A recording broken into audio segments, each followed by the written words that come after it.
Hello, guys. You're welcome back to this very platform. In case you're watching this on YouTube, then it's definitely Faculty of Intellectuals. In today's session, we're going to look at or be going through uh, general psychology. So today will be the introduction, meaning this will be the first session. And if you're saying this for the first time, then my name is Siddik Salis, and I'm a friend of yours to walk you through the revision of this very course. The course title in the University of Ghana is Psych 221, and we are recording this on the 12th of February 2024. The course title is Introduction to General Psychology. I'm intentionally and selectively using Dr. Joanne's slides. Okay, so without wasting of much time, this is the Psych 221 revision class or introduction to general psychology. And this is the introductory part. So let's get started. What are we expecting to complete in this session? Now, since it's a revision, it means that we'll get to certain parts of the slides where I will assume that you definitely should be aware of them, okay? Because in general psychology, that's like 221, it gives the permission, or it gives the privilege for students to revise what they've already learned in level 100 first semester and second semester in psychology for everyday living, and also Psych 101. Yeah. So these are the things we'll be expecting to know or to abreast ourselves with at the end of this session. Define psychology. So you see, something you know. Psychology and other related fields, subfields of psychology, perspectives in psychology, the scientific method, research methods and designs in psychology. So in the end, if you are to mention just this part, the outline should be like a revision note for you, some short notes.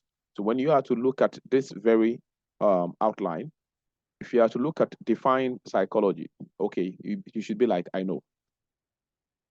Psychology and other related fields. What are some of the other related fields? It should come to mind. Okay, so at the end, this should be like your short note, okay? A brief note that when you look at it, you know everything in the slides. I hope you understand. Aside other small sketches you'll be making around it. And then we'll look at perspectives, subfields, and then perspectives and psychology, the scientific method, research methods and designs in psychology. So let's get started. Now we know, before we start, you know you've already learned in level 100 that psychology is the study of human behavior and mental processes. Okay, so you shouldn't forget, and I believe you've not forgotten this very definition. Okay, so again, you can also define it to be that psychology is a scientific study, okay, of human or living organisms, especially human behavior and mental processes. Okay, when you add the scientific study, you are just making an emphasis. Okay, so let's start with that. The psychology is the scientific study of behavior and mental processes, okay, and how they are affected by an organism's physical state, mental state, and environment. Now let's understand this quickly before we move on. The addition that we did not have back then in level 100 is this addition and how they are affected by an organism's physical state, mental state, and environment. Here it mentioned three things or three factors that affect the human behavior. Number one is the physical state. What is the physical state here? Here it's talking about the biological state, the biological makeup of the human being, the brain and the spinal cord, and then the other peripheral systems and all that, like everything together as a human being, your physical state like this, does it have an effect? Does it affect human behavior? Yes, and that's why you are studying the biological psychology. You are studying the biological foundation of human behavior, because the biological makeup is a factor that affects human behavior. Secondly, then it mentioned mental state. Mental state is definitely our cognition, which is also another course of psychology you'll be taking in level 300. That is cognitive psychology. However, you've come across it several times since level 100, and this very 200. You've heard of, when you talk of mental state, we're talking about how the person processes information, how the person, mentally, how the person understands or perceives his or her environment, the person's emotions, and all these things go into mental state. And then the last one added was environment. So the environment is another factor, which is like our social setting. When we say environment, what is environment in the first place? Okay, if you're able to answer that, then that's cool. But if you've forgotten, environment is our immediate surrounding. Okay, so wherever you find yourself, your immediate surrounding is your environment. I hope we understand. So does the environment also has any effect? Does it affect our behavior in any way? Yes. And in this general psychology, we are going to come across all these very factors. Okay. Says that psychology is a science. In the definition, we say psychology is science. Sometimes you are being asked, why is psychology science? So the answer is that it's science because it follows the scientific process in studying behavior and mental processes. So the reason for psych being science is that it employs the scientific method. We call a course scientific. A course becomes scientific when that course uses the scientific method in its research, okay, and study. When it uses the scientific method in its studies and arrival to a conclusion, then we say that course is scientific. And psychology is no different. Okay, psychology uses the scientific method in arriving at a certain conclusion. So therefore, we say psychology is scientific, or it's science. Okay, mathematics also uses the scientific method. Chemistry, biology, political, as we can say, political science. Any course at all that adapts, okay, the scientific method in its study. Now let's pay attention to this. Any course that adopts or employs the scientific method in her studies or in its studies, that course has become scientific. That course has become science. So another term that maybe we've forgotten is overt and covert behavior. Behavior include, when we say psychology is the scientific study of behavior, okay, we are talking about two types of behavior, both overt and covert behaviors, okay? Now, what is overt behavior? Overt is from the word over. Over means when something is over. When you pour water and it's over the cup, then we'll see the water, okay? If you pour anything at all, and the thing is, we say this is all over you. When it's over, we can see it, right? So this is the clue I'm just giving to you to understand what we mean by overt behavior. So it means that overt behaviors are behaviors that we can perceive, we can see, or we can measure, okay? They are behaviors we can measure, we can see. They are overt behaviors, right?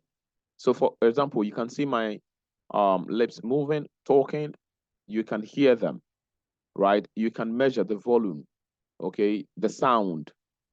You can measure, how do you call it? How my hand is moving, how many times, okay? If I'm to turn, if I walk, all these are overt behaviors. And we have covert ones, covert behaviors. Covert behaviors is from the word cover. Cover, when something is covered, meaning you can't see. So for example, if I'm going through some emotional trauma, okay, it's emotional, it's mental, you can't see. I'm going through a struggle. If I'm solving mathematics, the mental gymnastics I'm going through to solve the mathematics, or I'm in the examination room solving some psychology question, the mental gymnastics cannot be seen. What can be seen is the written. So the written is overt, whilst the mental gymnastics I'm going through to solve the question is what? Is covert, because it cannot be seen. I hope you understand. Great. So sometimes you'll be looking at someone and you're admiring the person. This admiration cannot be seen unless you blush. physically and it's seen, then that becomes overt. But if not, just same. Sometimes someone is in your presence and you wish you can smack the face of the person. You understand? But then this is going on mentally. So these are covert behavior. So in case we've forgotten, let's remember. And in general psychology, we have to understand that there's nothing we should forget. We don't have to forget anything from level 100 till today. So don't skip the slides, especially if you're going to solve objectives and feelings or short essays and essays and all that. Then you have to know that there's nothing you have to leave behind. Sorry, there's nothing you have to leave behind. You must make sure that every little thing counts, because you get to the examination hall and you'll be like, oh, overt, covert, and they'll give you a question that you'll be torn between the two, overt or covert. But you'll be like, but there's level 100 questions. Yes, that's how it works when it comes to general psychology. You can be sent back to level 100. I mean, when it gets to the examination questions. Okay.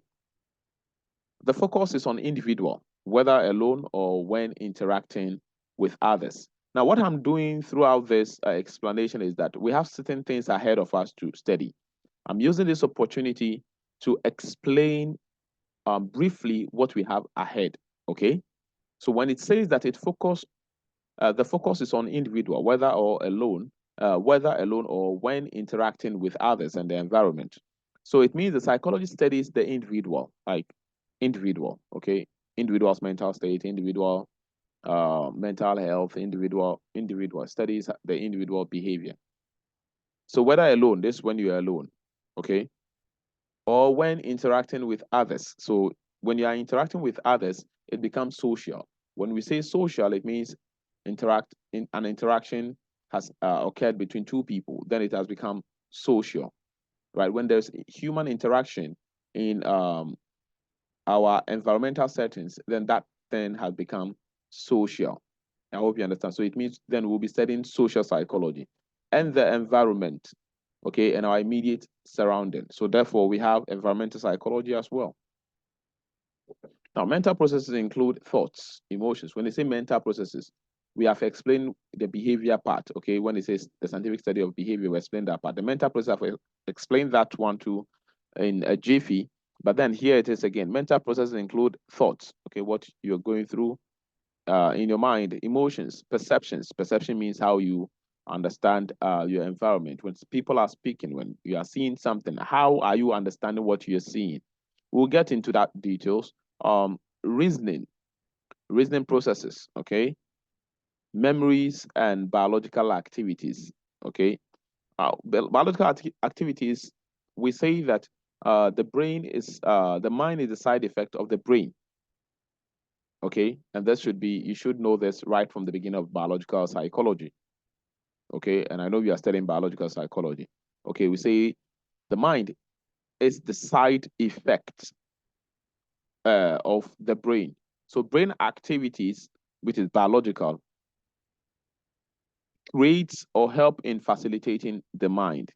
Okay, when it's going through that, when the neurons are firing and you're going through whatever you're going through in your mind that cannot be seen, it's also a kind of behavior, but it's the mental part of behavior, meaning covert. What is psychology? We've done that already. Now, the aims of psychology.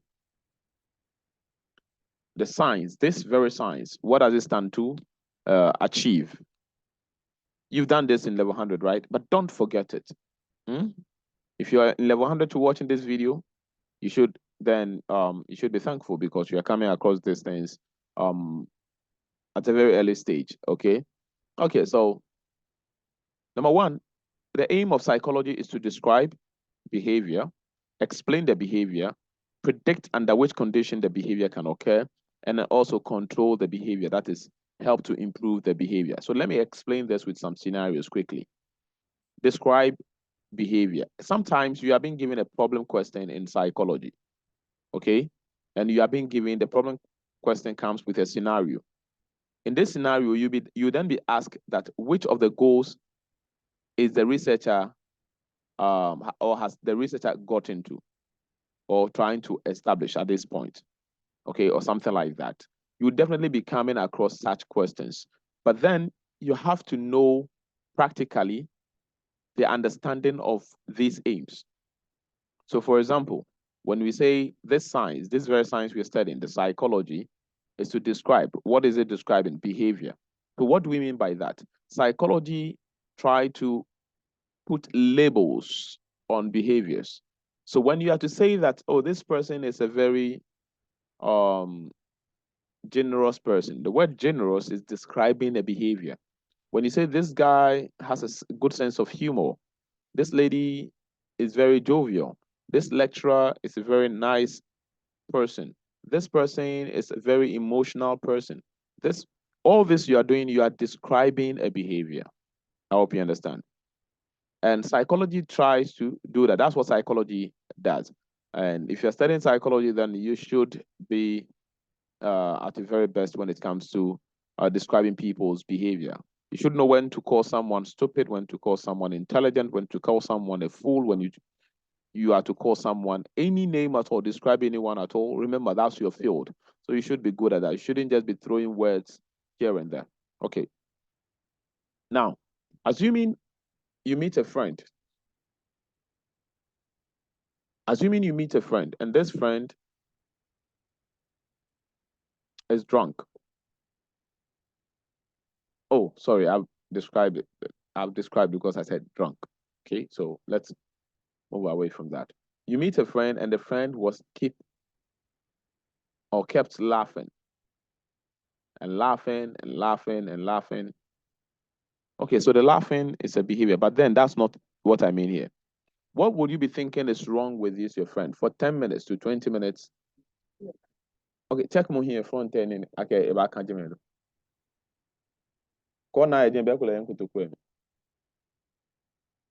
Okay, this guy kept laughing for almost 20 minutes. You got to the house, he saw you, and he's just laughing. You looked at yourself, there's nothing wrong with you. What you be thinking is, what is wrong with him? Now, this what is wrong with him, you are trying to describe what is wrong with him. You are trying to describe the behavior, what is wrong with him. So if you have to say that, excuse me to say, he's getting mad, you have described the behavior. If you have to say that, oh, he's drunk, you have described the behavior. You have to say that he's just happy, see me, then you have described the behavior. So happy, drunk, mad, hallucinating, whatever, it's all describing of the behavior. So now, if you understand that, let's say he's getting insane. Excuse me to say that. That is to be your description. Then you come to the next thing, explanation. What is making him go insane? Do we get that? So that is the explanation part or understanding. Sometimes there's a slash understanding. So when you understand something, then you be able to what? Explain. I hope we understand. Okay, so let's say that you get to understand that he's getting insane because he has taken cocaine. And this is how the psychologists try to understand what is the function of the cocaine in the brain and why is it causing this kind of behavior. So psychologists try to understand that. So when you understand that, you can now explain how the cocaine has caused this kind of behavior the person is putting out there. Then you'll be able to predict that when someone takes cocaine, this is what is going to happen. I hope you understand. When someone takes alcohol, this is what is going to happen. When someone doesn't take so and so, the person doesn't eat well. If the person doesn't do this well, so and so may happen to the person or will happen to the person. That's prediction. And lastly, help to improve human lives. So when you understand, when you are able to describe, to explain, meaning understand and explain, and you're able to predict that if so and so doesn't eat or drink or takes so and so, the person may end up being negative or positive. What is the next thing to do? The next thing to do is to draw the line closer, meaning that you bring people to normal life. So when someone has taken cocaine and you want to bring the person to normal life, what are you supposed to do? Because the prediction is that the person takes cocaine, this is how the person is going to believe. Meaning there's a way, there's a method you have to use, you have to implement in making sure that the person doesn't take the cocaine again. How are you going to do that? That is on you. That is part of the control, to control the situation. How are you going to take people out of drug abuse? How are you going to take people out of prostitution? How are you going to solve marital problems? Because marital problem is marital problem. That's the description. What is causing it? You have understood what is causing it. You have predicted that if the woman does so and so, or the husband does so and so, and this into counseling psychology. If the woman needs to do so and so, or the man needs to do so and so, there will be breakup, there will be divorce. Okay, so now you see you're able to predict. So what are you going to do to improve it? And that's what psychology also aim to achieve. I hope we understand.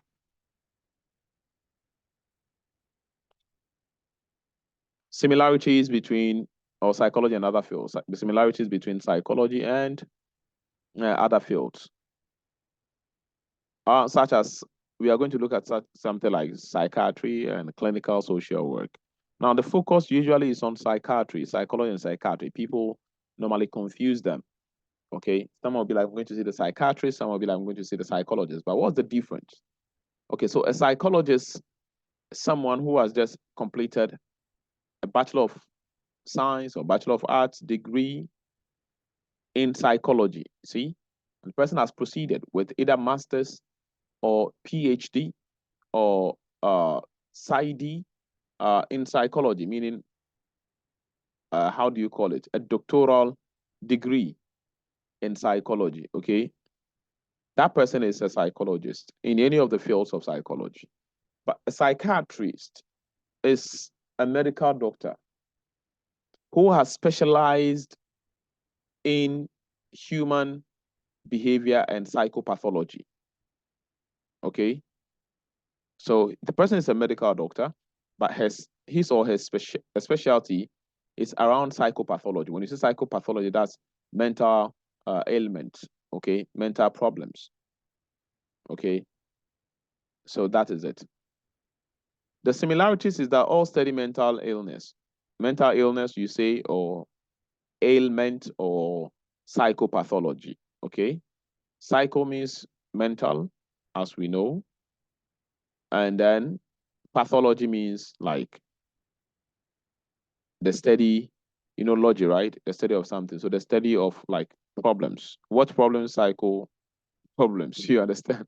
Okay, so they all do assessment, diagnosis, and they do psychotherapy. Psychotherapy means, oh, okay. Psychotherapy means, oh, okay, sorry. Yeah, flower says you show no. Here, okay, no, Jam. Let them check here, but it was on who put it there. Flower says you get there now.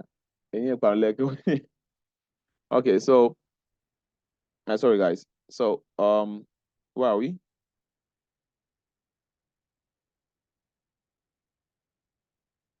All do assessment, diagnosis, and okay, psychotherapy. Yeah. So psychotherapy is like treating people's psyche, mental problems using not using drugs, using other means than drugs. Thanks. I hope you understand. Okay, so they do this for individuals, couples, families, and groups. They all work in clinics and communities. You find them in the hospitals, right? But the difference is what I've told you. The difference is that how do you call it? The psychiatrist is a medical doctor who has specialized in the psychopathology, and the psychologist is someone who from degree to master's has been psychology. I hope you understand. Okay. Okay, so there's it. You see, psychiatrists have MD, that's medical doctor, right? So medical school with broad focus on biological functions. For 4 years, the person does that, followed by specialized residency.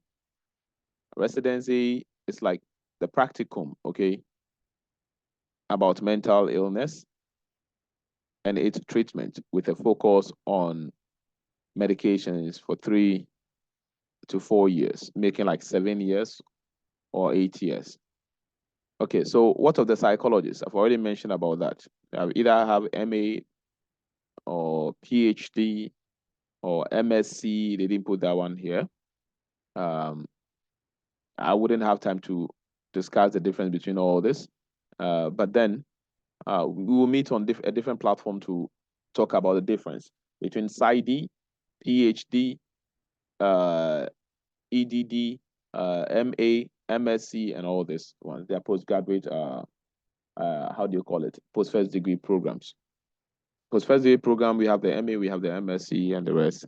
And then we have, after that, we have the PhDs and PsyD, and then ED. Okay, so I've talked about this already. What of social work?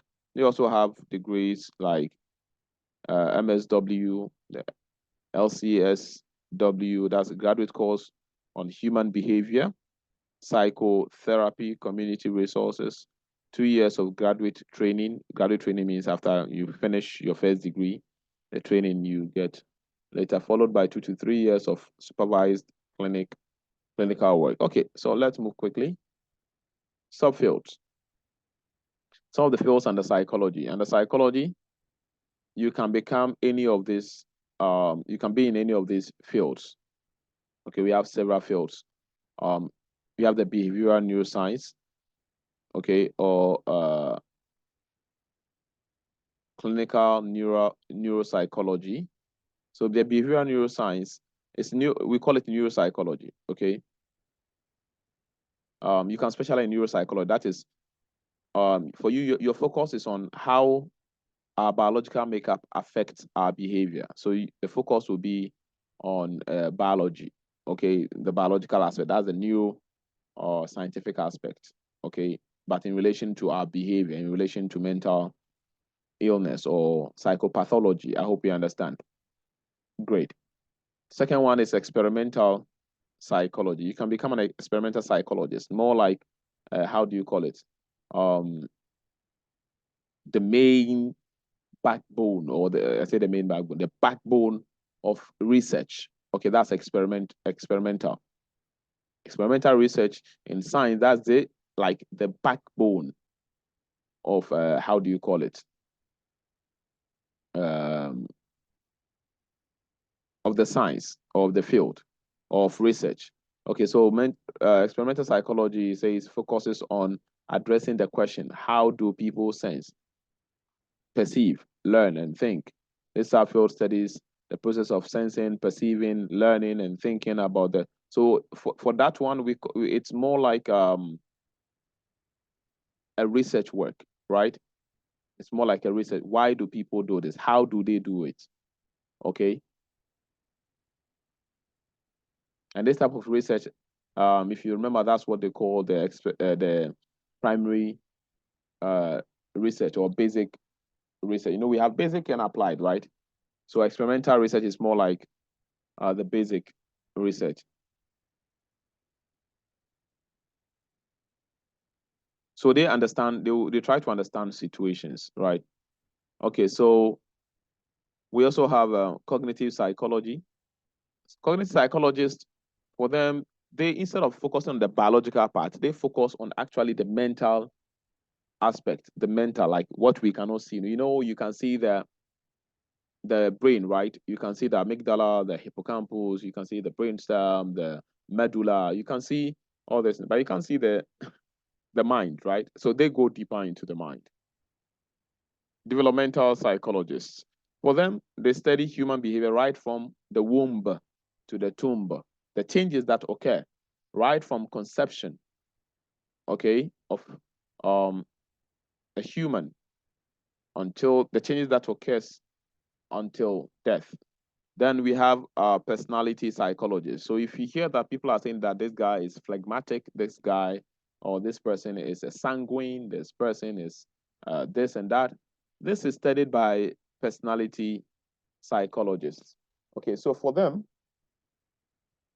their focus is on different traits of personalities of people and where they actually fit, right?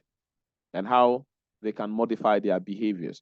Okay, so personality psychology focuses on the stability in people's behavior over time and the traits that differentiate one person from another.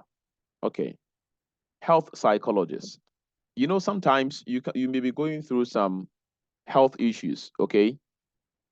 But then these health issues, medicine cannot cure them.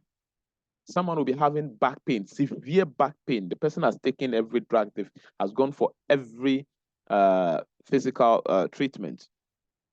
Nothing is working. Do you know sometimes it can stem from the mental process. It can stem from the psyche. So you wouldn't know, but you think, oh, since this is a pain and it's not, excuse me to say, abodam. So you'll be going to the hospital to be seeing a medical doctor.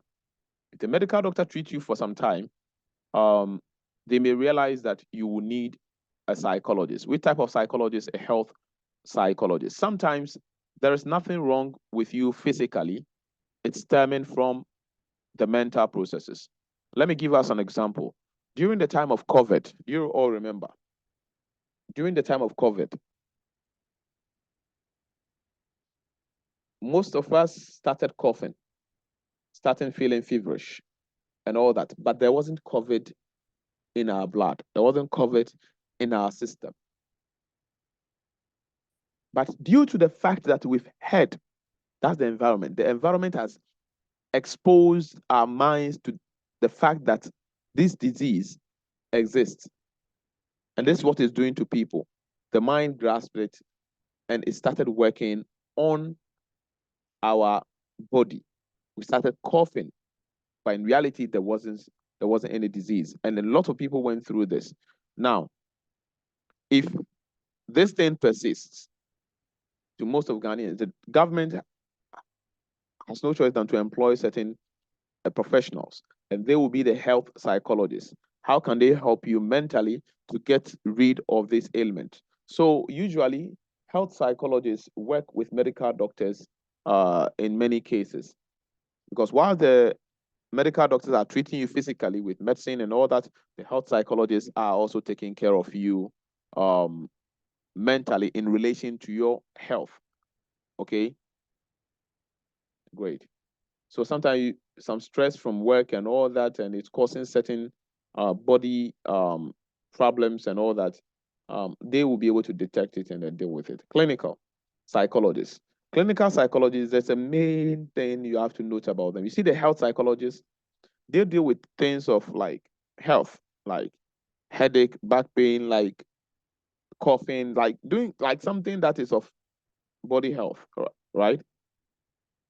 Clinical psychologists, they deal with psychopathology. Do we understand? They deal with abnormal people. They deal with, the main word is disorder. They deal with people with mental disorder or psychological disorder. So that's the key word in a clinical psychologist. And that's their difference from any other subfield that you know. Okay, so it says that clinical psychologists are interested in studying diagnosing and treating psychological disorders, as well as research on mental illness. So so we just saying clinical doesn't mean psychologists who work in the clinics are those called clinical psychologists. No, it's because they treat, and there's a reason it was called clinical psychology. I think you do that in level 400. You come across that. Okay, so clinical psychology is the main thing they do, mental or psychological disorders. That's what they treat, and they investigate that. Okay, so the next one is counseling. Counseling psychologists. So counseling, as you can hear, the word counseling, they try to help people adjust to situations. So it can be adjust to how do you call it, marriages, how their behavior or their mental processes is affecting their marriage, or how the marriage is affecting, so whether theirs is affecting the marriage or the marriage is affecting their mental well-being or their behavior, or how their career option, their career path is affecting their mental health or their how do you call it, their behavior, and they help them to adjust it. Okay. Social and cross-cultural psychology. So as you can hear, we are social psychologists. They study about how, and we will go through that, right? They study about how our social settings, that is our interaction with others, how others' behavior affect ours and how ours affect theirs. So how does your presence as a mother affect your kids when you get home, when you're around? How do theirs affect you? So when your kids are watching certain channel on the TV and you are coming, they behave in a certain way. Your presence is affecting their behavior at that very instance. How does theirs also affect yours? How does a friend's behavior or a group's behavior affect a member of the group? And how does his affect theirs? How does your friend's behavior affect yours? And how does yours um, affect theirs?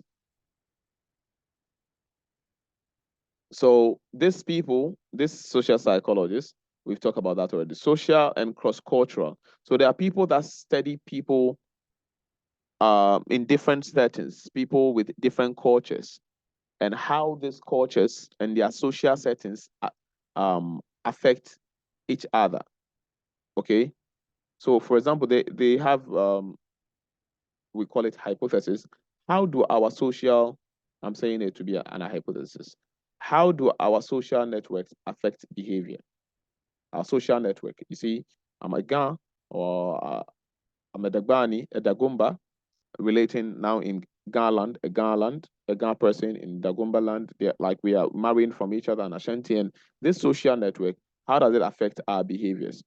Most people say that Nigerians' behavior since they started coming to Ghana has affected Ghanaians' behavior in terms of aggressiveness and certain things that were part of our social settings some time ago. I hope you understand.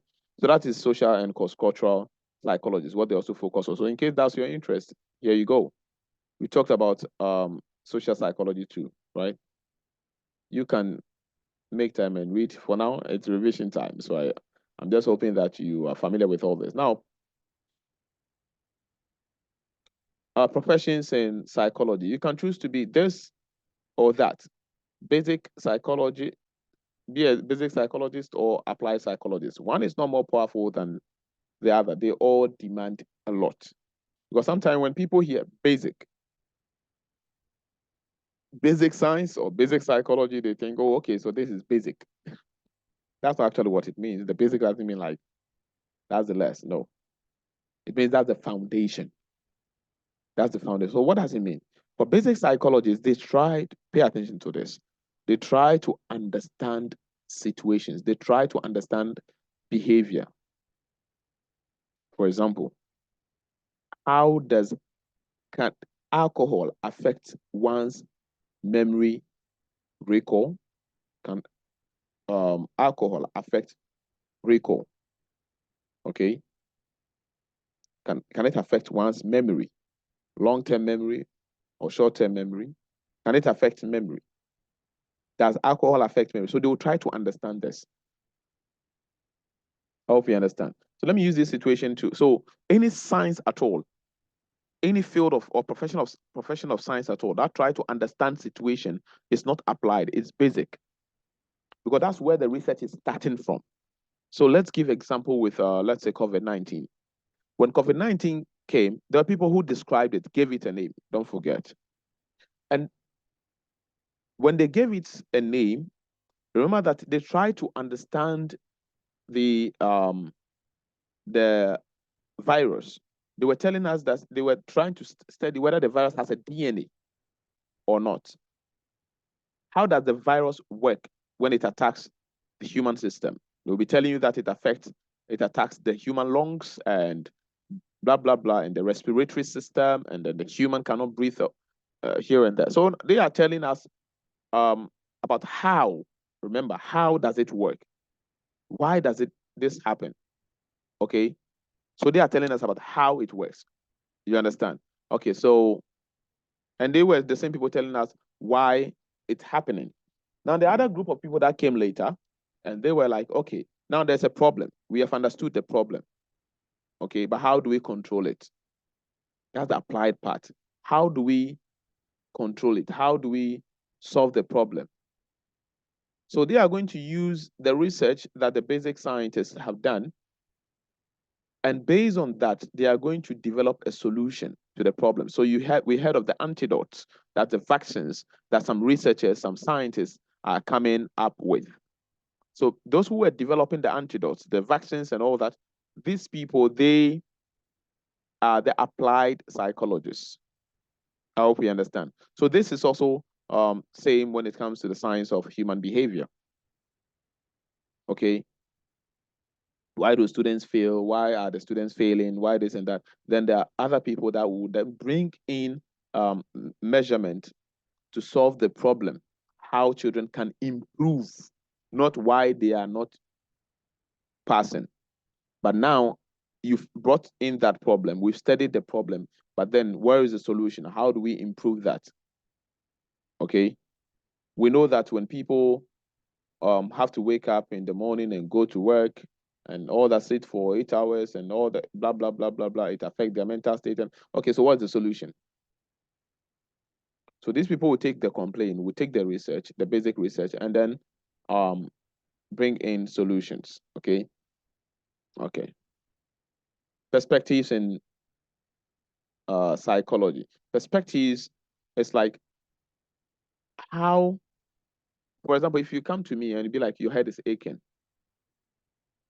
okay, or someone, you brought a brother or a sister who is just scratching the head and like showing symptoms of schizophrenia. Remember the mental disorder schizophrenia? Yeah. The person is scratching the head and hallucinating and doing all that. Okay, to you, Mr. A, what do you think caused the problem?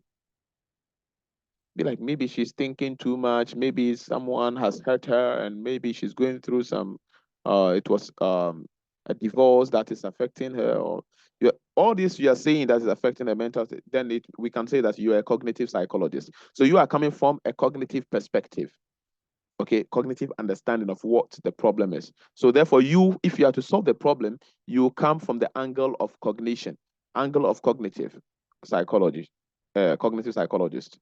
Some will also say no.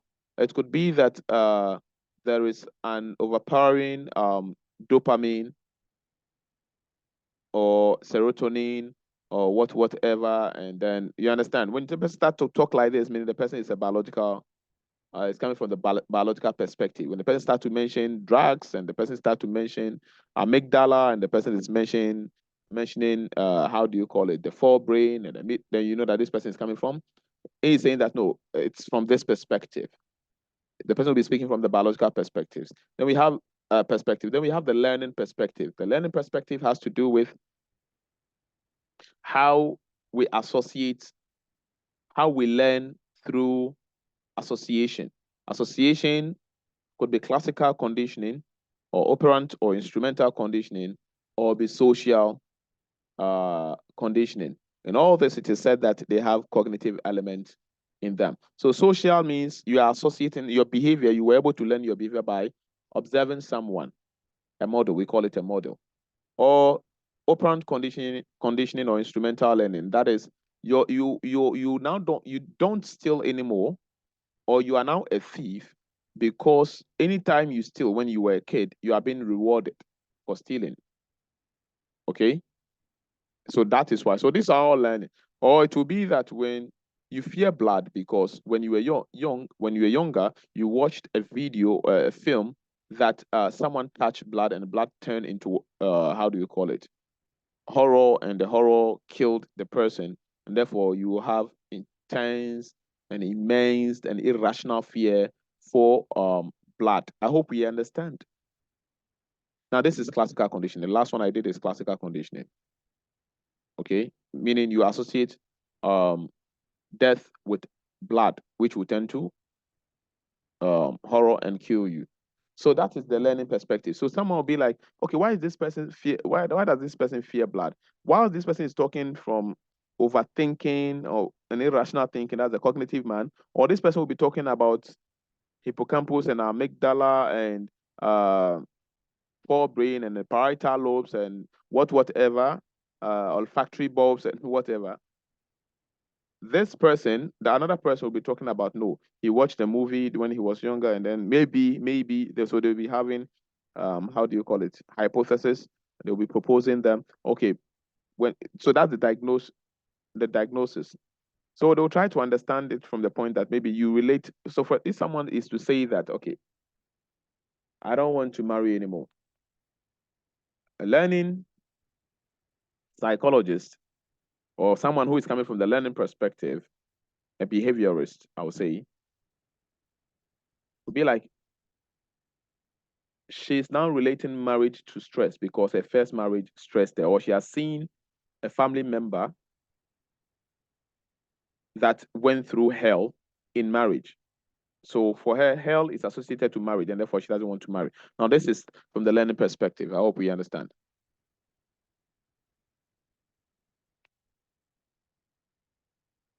In no time, guys will be going off, but then we'll continue the second part, inshallah. So we talk about the cognitive, we talk socio-cultural perspective. So it will be talking about why are Ghanaians now aggressive, why are Ghanaians now kidnapping and all that. Someone may say that because Nigerians came and like that affected our social settings and environmental, how do you call it, arrangement, okay? Psychodynamic perspective, oh, for them, they make a lot of emphasis. You know Sigmund Freud, right? You know the name sounds familiar. So, you know, Sigmund Freud made emphasis on the fact that things we experience and we think we've forgotten them and it has gone into the unconscious mind. They are the things that control us. So we should look deeper into things that are in the unconscious mind, right? I wouldn't want to go deeper into that because you study this under personality of psychology, hopefully. The details will be there. So an example is when someone is having depression. I've made a lot of examples. Let's say someone is depressed. Why is the person depressed? So the biological psychology will be like abnormalities in neurotransmitters in the brain. You understand? So we'll be talking about neurotransmitters and whatever. Learning perspective will also talk about whether the person was reinforced, meaning rewarded by the environment when the person, like, you understand, the things I've explained. I don't want to go through them again. The scientific method. Talking of the scientific method, here it says that the scientific method is a set of principles and procedures that are used by researchers to systematically acquire knowledge and understand behavior. That's in relation to the science we are studying. Okay, so it's a method. When we say the scientific science is a method, it uses certain principles and it uses certain procedures to arrive at its conclusion. It's a method. Science is a method and a procedure, okay, in its investigation to arrive at certain conclusion, a certain conclusion. You understand? It involves 3 steps: developing question of interest, formulating an explanation, and collecting data to support or refute the explanation, and reaching conclusions. So the first thing it does, and you'll be doing this again, normally this is my style. When I'm facilitating a class, I try to apprehend them, alert them of courses ahead. So that sometimes you don't go and waste much time. Some things that they are ahead for you to study, you don't go and waste time now studying them. Meanwhile, there are other things, relevant things to study. I hope you understand. Or me telling you that it's ahead, it will prepare you. It will not be a surprise for you. So you see the things he mentioned about the steps. You are going to learn that in a course called Psychostat, Statistics for Psychologists. Okay? Okay, so the steps involves developing questions of interest as hypothesis, formulating an explanation, okay, how you're going to explain it and calculate it, and then collecting data to support. The data will then support or refute the explanation, which is the hypothesis. Sorry, that's the hypothesis. So the data you're going to collect, you're going to then process it assess it, and then you're going to find out whether your guess, okay, whether your guess, that is a tentative guess, which is we call hypothesis, whether it is true or false. Okay. So it deals with careful observation, measurement, formulation of hypothesis. Then you put it into experimentation, and then you evaluate. So you carefully observe a behavior. Meaning when you observe something, like I said, a guy saw you and the person has been laughing for 20 minutes. You observe, and then you want to describe it, okay? But then you give names to it, okay? You give names to it. Then measurement, that is variables that you are putting there have to be something that is going to fit into the statistical world, right? And don't forget about this, like I said, we are going to go deeper into it, level 300. That's next 2 semesters. Hypothesis formation, hypothesis formulation or formation, same thing. You formulate a hypothesis, that is a tentative guess, that this thing is going to be A. So in the end, you put it into experiment and see whether it's going to be A. Okay? So when you put into experiment, it will tell you whether it's A or B. If it's B, meaning you have refuted, your research has refuted your guess that it will be A. So you put it into evaluation, you evaluate, if you experiment, then you then what? Evaluate to see whether it matches with your guess or against your guess. These are some of the research designs, methods and designs. We have the experimental design and we have the non-experimental design. Let's first deal with the experimental design.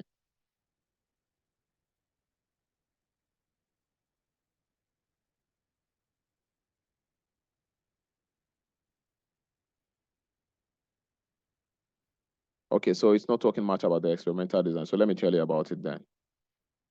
Okay, so I think it's somewhere else, I think. So with the experimental design, it tried to look at the cause.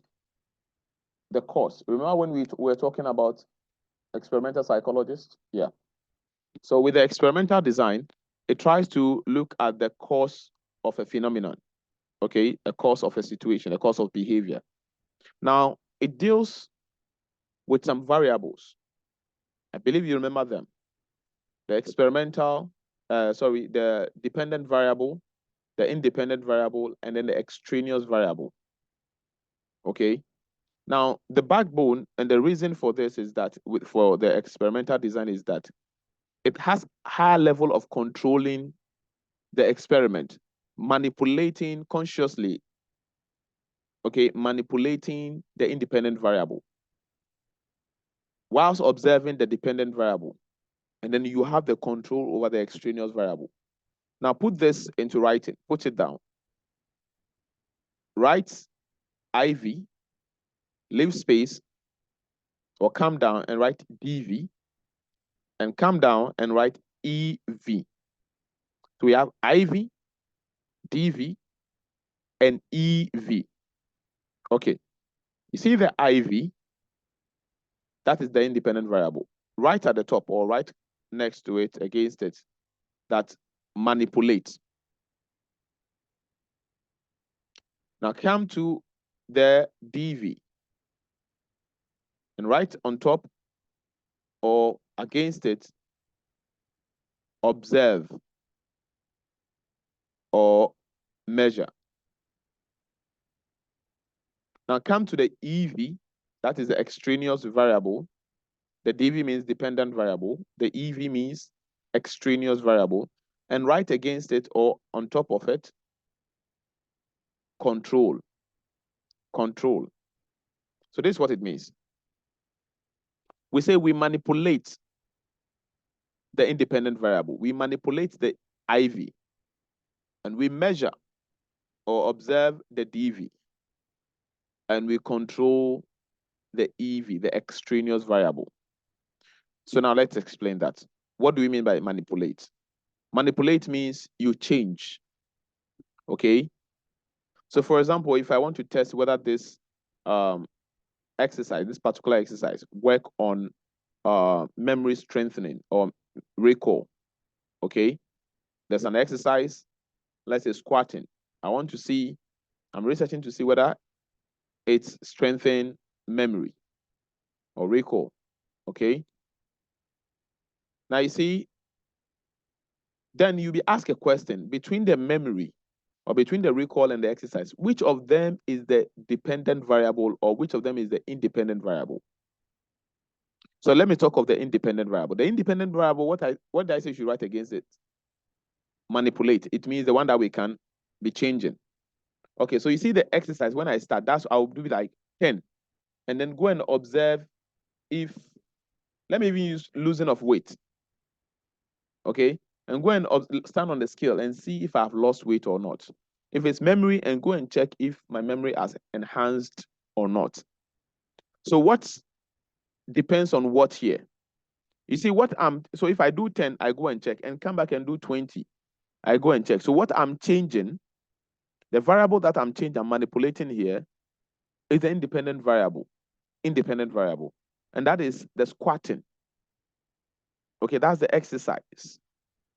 Now, then I go and check my weight, meaning that my weight depends, whether I'll be fat or not be fat or slim or reduce weight will depend on my exercise. So that's the dependent variable. Because that's what I'll go and check on the scale and see, okay, okay. So I told you that one, right? Observe or measure.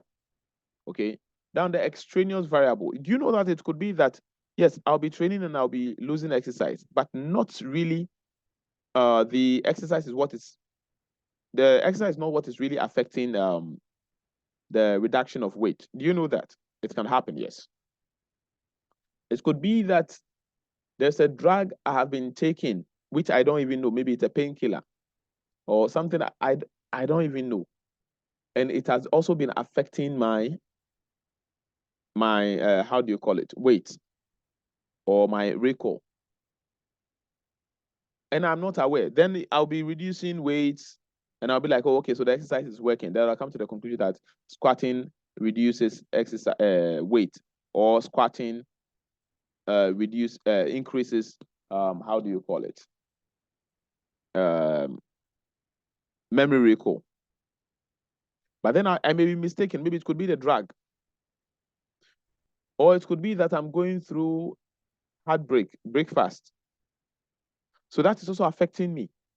So the researcher will make sure that it puts all these things into check and manage them aside. That's controlling of the extreme. These things are called extraneous variable. From the word X, the suffix X, meaning it shouldn't be part of the thing. When you say something is X, you start mentioning something, you start with X, meaning the thing is not part of the deal at the moment.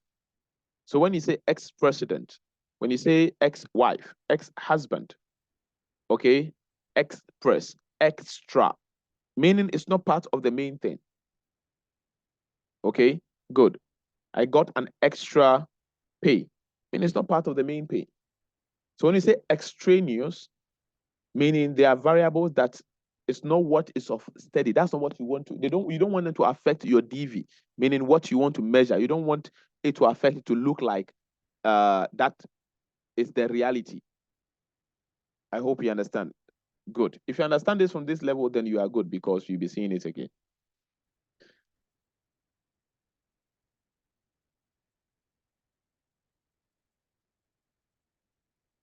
Okay, so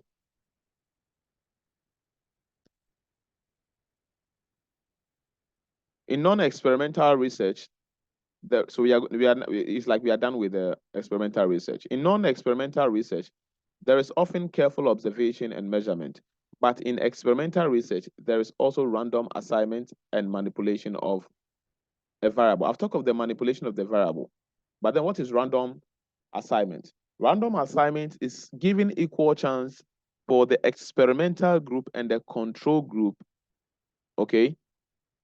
Oh, sorry, I said experimental group and the control group. Your, how do you call it? Your participants, sorry. Giving equal chance to the participant to belong to any of the groups, whether the control group or the experimental group. So you don't do manual selection. Like you'd be like, okay, so you go here, you go there. That's what I mean by manual selection. What happens is that you may write, let's say, 0 in a, you may do balloting, 0 in a paper and 1, and then you fold them. Anyone who picks 1 goes here. If you pick 0, you are in the experimental group. If you pick 1, control group. So this is called random assignment. Okay, we also have random selection, but since it has mentioned random assignment, I'm explaining that to you for now. Okay. So there's random assignment in experimental design, but it is not in non-experimental design, and we will understand why. Now, the increased control in experimental research allows you to infer causal relationships between variables. Because in experimental research, we have control over the situation of which variable we are measuring. Which variable we are manipulating, how we are measuring it or observing it, and how we have control over extraneous variable. Okay, it gives us the how do you call it? The belief and the certainty that there's a relationship between the variables. The relationship between variables is that, oh, okay, it is the exercise I'm doing, which is the IV, that is affecting the DV, that is my weight or my memory recall. You can establish a relationship, a causal relationship. This causal relationship, we call it internal validity. Internal validity. Okay, so you may like to put that one too down.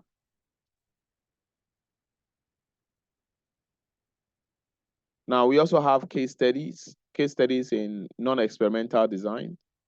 Case studies about investigating a topic, okay, into details. Usually you use a person, okay? So, for example, how does politics affect one's mental health? So you may take Nanado or Mahama, someone who has climbed the ladder to a certain level, right? And you go into detail. So this one goes into when you see in-depth study of something, it's talking about case study. Then observational studies. In observational studies, we have naturalistic observation, and then we have laboratory. Now, naturalistic observation means that you are studying the organism in its natural environment. Okay, the organism is there. Let's say you are studying Legon students. You sit somewhere and you are studying the students whilst they are behaving in their natural settings. Laboratory research or design kind of observation is you bring them into a confinement, into a classroom or any form of laboratory, okay, to study them. Okay, so when you take them out of their natural environment to a certain confined environment, that is laboratory kind of research. We have some psychological tests, usually used for personality and all that. Then we have surveys. I didn't want to talk much about this because I know why. Surveys. When we get there, we'll talk about them, okay? But don't worry too much about them for now. Surveys. So survey, maybe most of us, we've even received surveys since we came to the university to help people do it. So surveys are usually questionnaires for people to fill and all that. And there's a way the researcher will come to conclusion in whatever he wants to find, okay? So surveys come with questionnaires. Correlation research. So in correlation, we are looking at the relationship between two variables, the relationship between two, whether they correlate, whether they relate, whether there is a relationship, okay? So for example, does the exercise has any relationship with recall or weight loss? Does exercise has a relationship with memory recall? Okay, so there are three things we look at here. We look at the positive correlation, the negative correlation, and the null correlation. Positive, negative, and null correlation. So positive correlation is that you are looking at it when both variables are increasing, we say that is a positive correlation. So for example, the more you exercise, the more you gain weight. When they are both more, that is positive correlation, or they are both down, that is negative relationship. So if, let's say, the less you exercise, now let's take it like this. The more you exercise, the more you gain weight. Can it happen like that? We are just giving an example. There are some people like that. The more they exercise, the more they gain weight. Okay. Meaning the less you exercise, what will happen? The less weight you gain.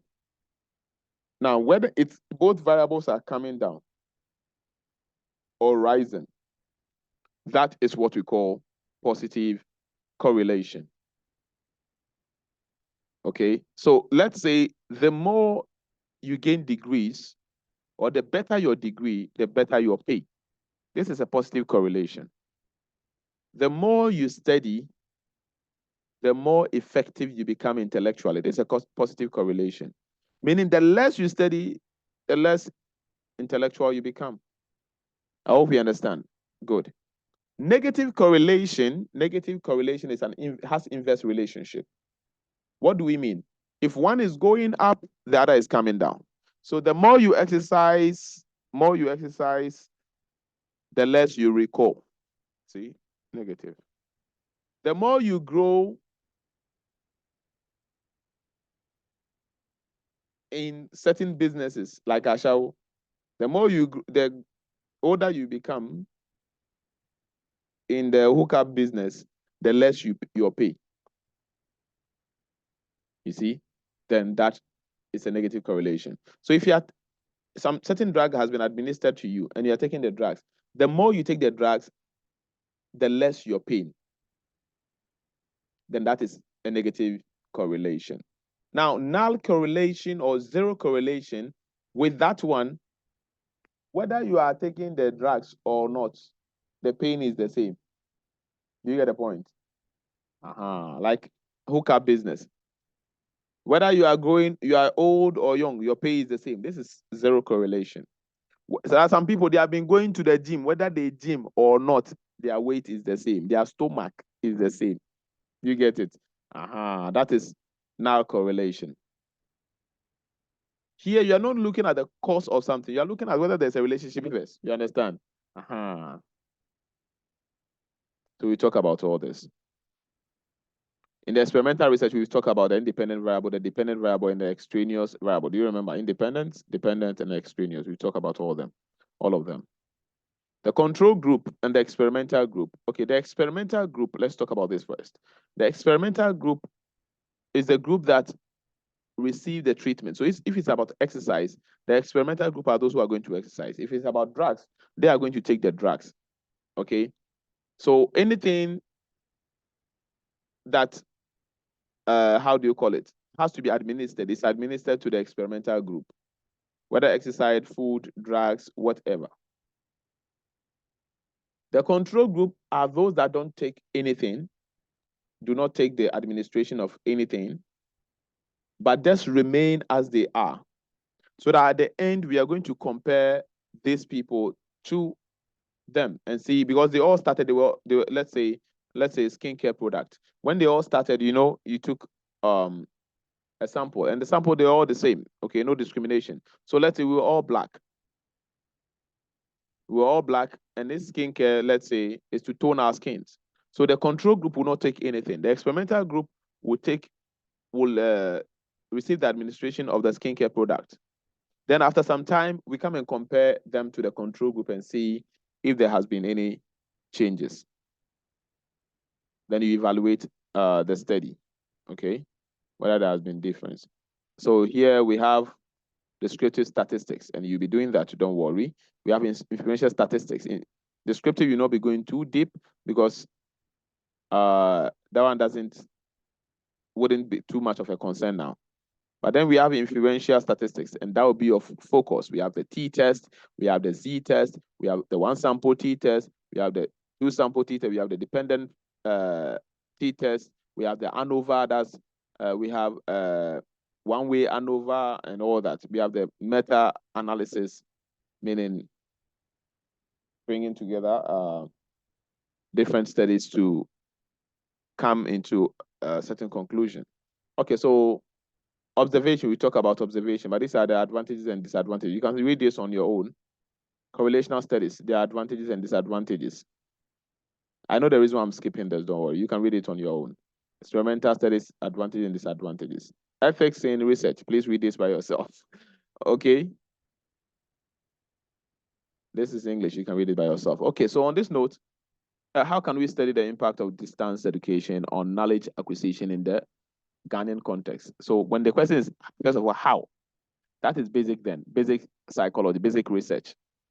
So how can we study the impact of distance education on knowledge acquisition in the Ghanaian context? So in other words, does distance education have any impact of knowledge acquisition in Ghana, in the Ghanaian context? If yes, then it's a study you have to go through, meaning you have to get your sample. You understand? Yes. But anyways, so you can try your hands on this anyways. So on this note, we are coming to the end of this session, and then we'll be going to the next session. Like I said, if this is your first time here, don't forget to subscribe and like and leave a comment. Okay. Once again, my name is Siddik Salis, and this is Psych with Siddik on Faculty of Intellectuals. See you on the next session.